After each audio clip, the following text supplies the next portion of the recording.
السلام علیکم ورحمۃ اللہ وبرکاتہ۔ قابل احترام سامعین اور ناظرین اور میرے بھائی اور بہنوں، اللہ تعالیٰ سب کو سلامت رکھیں اور سب کو اپنے حفظ و امان میں رکھیں۔ آج کی ویڈیو میں ایک چھوٹا سا عام اور اہم سوال ہے، اس کے حوالے سے ہم تھوڑی سی ڈسکشن کریں گے۔ ہمارے ہاں لوگوں کی مجالس میں اور محافل میں ایک سوال ہے جو کہ ڈسکس کیا جاتا ہے، لوگ آپس میں ایک دوسرے سے پوچھتے ہیں، اس حوالے سے ڈسکشن کرتے ہیں اور علماء سے بھی پوچھتے ہیں اور اس کا جواب جو ہے وہ چاہتے ہیں، تلاش کرتے ہیں۔ اور وہ سوال یہ ہے کہ کیا ذاتی گھر بنانا، ذاتی گھر رکھنا، ذاتی گاڑی رکھنا، ذاتی سواری رکھنا، کیا یہ تقویٰ کے خلاف ہے، دین اسلام کے خلاف ہے؟ کیا یہ بری بات ہے؟ ذاتی سواری کے لیے کوشش کرنا، ذاتی گھر بنانے کے لیے کوشش کرنا، کہ یہ بری بات ہے یا یہ آخرت سے غفلت کی علامت ہے، یہ موت سے غفلت کی علامت ہے؟ اس طرح کی باتیں ہمارے ہاں کی جاتی ہیں۔ تو میں مختصراً آپ کی خدمت میں عرض کرنا چاہتا ہوں، دیکھیں، نبی پاک صلی اللہ علیہ وسلم جو ہے وہ ہمارے آئیڈیل ہے۔ نبی پاک صلی اللہ علیہ وسلم کی سیرت طیبہ، آپ کی زندگی کے اندر ہمارے لیے بہترین نمونہ ہے۔ لقد کان لکم فی رسول اللہ اسوۃ حسنہ، اسوہ حسنہ، بہترین طریقہ کار آپ صلی اللہ علیہ وسلم کی زندگی میں ہمارے لیے موجود ہے، بہترین طریقہ۔ اب نبی پاک صلی اللہ علیہ وسلم کے ہر طریقے کو سنت سے تعبیر کرتے ہیں۔ سنت کا ویسے لفظی معنی ہی طریقہ ہے، لیکن نبی پاک صلی اللہ علیہ وسلم کی سنت، آپ کے طریقے کی پھر تھوڑی سی علمی گفتگو ہے، اس کی تشریح ہے۔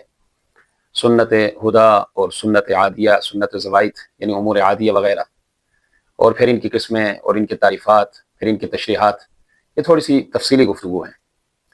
میں تفصیلات کے بغیر عام فہم انداز میں اسی سوال کے جواب کے حوالے سے آپ کی خدمت میں دو چار باتیں رکھنا چاہتا ہوں، اور میں اس کو اختصار کے ساتھ یوں تعبیر کرتا ہوں کہ ذاتی گاڑی رکھنا یا اس کے لیے کوشش کرنا، یا ذاتی گھر بنانا یا اس کے لیے کوشش کرنا، یہ سنت ہے۔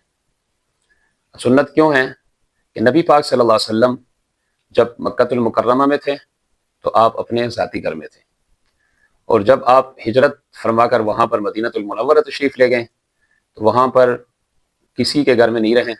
نبی پاک صلی اللہ علیہ وسلم نے اپنا ذاتی گھر بنایا، مسجد نبوی کے پڑوس میں، جو امت کی مائیں، آپ کی ازواج مطہرات وہاں پر تشریف فرما ہوتی تھی آپ کے ساتھ، تو وہ آپ کا اپنا ذاتی گھر تھا، آپ اپنے ذاتی گھر میں رہے۔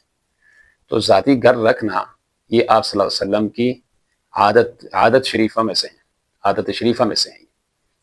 تو یہ آپ کی ایک سنت ہے۔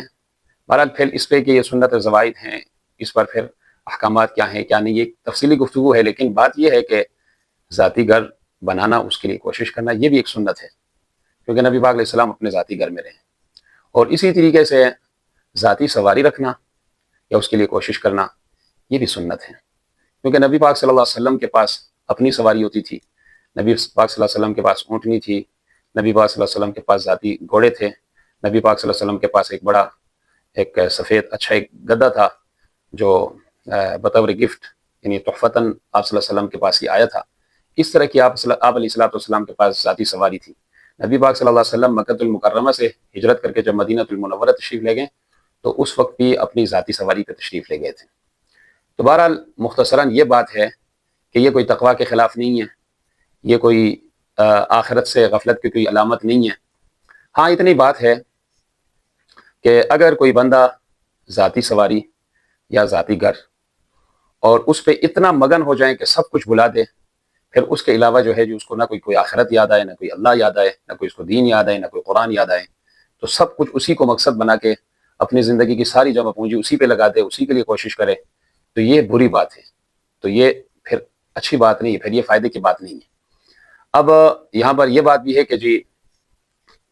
کہ ذاتی سواری اور ذاتی گھر، اس کے لیے صرف اس نیت کے ساتھ اگر بندہ کوشش کرے کہ میرے پاس بڑی سے بڑی گاڑی ہو، فخر کے طور پر، تکبر کے طور پر بندہ اس کو چلائے، اور بڑے سے بڑا جو ہے عالیشان گھر بنائے، تکبر کے طور پر، دوسروں کے ساتھ جو ہے مقابلے کے طور پر اگر بڑے سے بڑا جو ہے عالیشان گھر بنانے کی کوشش کرے، اس پر پیسہ خرچ کرے بے تحاشا، تو یہ اسلامی مزاج کے خلاف ہے اور یہ بری بات ہے، پھر یہ اس کے لیے وبال جان ہے، پھر یہ سنت نہیں ہے۔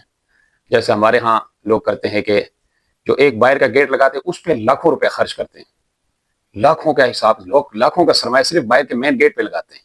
یا گھر کا جو فرنٹ بناتے ہیں، فرنٹ کو خوبصورت بنانے کے لیے اور اس کو اٹریکٹیو بنانے کے لیے، بطور جو ہے تکبر، بطور فخر، ایک غرور کہ ہمارے ایک عالیشان گھر ہے، تو اس پہ لاکھوں کا سرمایہ اس پہ خرچ کرتے ہیں. تو یہ انتہائی قابل مذمت ہیں، یہ کسی بھی صورت میں یہ سنت نہیں ہے. یہ ہے کہ جی اپنے اہل و عیال کو، اپنے بچوں کو، اہل و عیال کو سکون پہنچانے کے لیے کہ وہ آرام سے بڑے گھر میں رہیں، اچھے گھر میں رہیں، ایک سہولت والی زندگی کے ساتھ رہیں، ان کو سکون ملے، اس نیت کے ساتھ بڑا گھر بنانا اور اس کے لیے کوشش کرنا، یہ سنت بھی ہیں، یہ اچھا ہے اور یہ قابل تعریف بات ہے.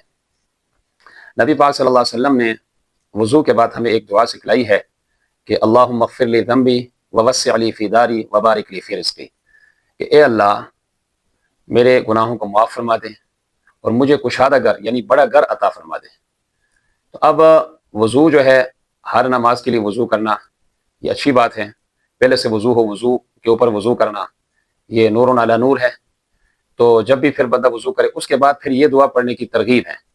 اب جب بھی بندہ وضو کرے گا تو اس کے بعد جب یہ دعا پڑھے گا تو ہر دعا میں اللہ سے کشادہ گھر مانگ رہا ہے، بڑا گھر اللہ سے مانگ رہا ہے. تو پھر بڑا گھر اللہ پاک نے جو ہے جی اپنے نبی پاک صلی اللہ علیہ وسلم کے توسط سے ہمیں یہ حکم دیا ہے، ہمیں یہ ترغیب دی ہے کہ آپ اللہ سے جو ہے بڑا کشادہ اور بڑا گھر مانگے. تو جب اللہ سے مانگیں گے تو پھر اس کے لیے کوشش بھی کریں گے. تو یہ کوئی قابل مذمت بات نہیں ہے کہ ذاتی سواری رکھنا یا یہ ہے کہ ذاتی گھر بنانا یا اس کے لیے کوشش کرنا. ہاں یہاں پر پھر نیت والا مسئلہ آ جائے گا کہ اگر کوئی بندہ اس کو تکبر کے لیے یا غرور کے لیے یا فخر کے لیے یا اپنے آپ کو بڑا جتلانے کے لیے معاشرے میں اور سماج میں اگر بندہ جو ہے اس کے لیے کوشش کرتے، اس پہ سرمایہ خرچ کرتے، تو پھر یہ بہت بری بات ہے اور یہ بلکہ تباہی والی بات ہے. اور ہر چیز سے غافل ہو کے سارا کچھ اسی کو مقصد بنا کے اگر اس پہ لگ جانا تو یہ بہت بری بات ہے. اس لیے کہ یہ جو دنیا کی زندگی یہ تھوڑی سی ہے، اس میں یہ ساری چیزیں یہ ضرورت کی چیزیں ہیں. یہ ضرورت کے حد تک اچھی سواری رکھیں، اچھا گھر بنائیں، اس میں اس کے لیے سہولیات ہو، اس کے اہل و عیال کے لیے سہولیات ہو، اور ذاتی سواری جو ہے اس نیت سے رکھیں کہ اس پہ میں دین اسلام کے کام کروں گا، اللہ تبارک و تعالیٰ کی مخلوق کی میں خدمت کروں گا. تو اس حوالے سے یہ بہت اچھی بات ہے. اللہ تعالیٰ ہمیں دین کی سمجھ عطا فرمائے. بہت بہت شکریہ.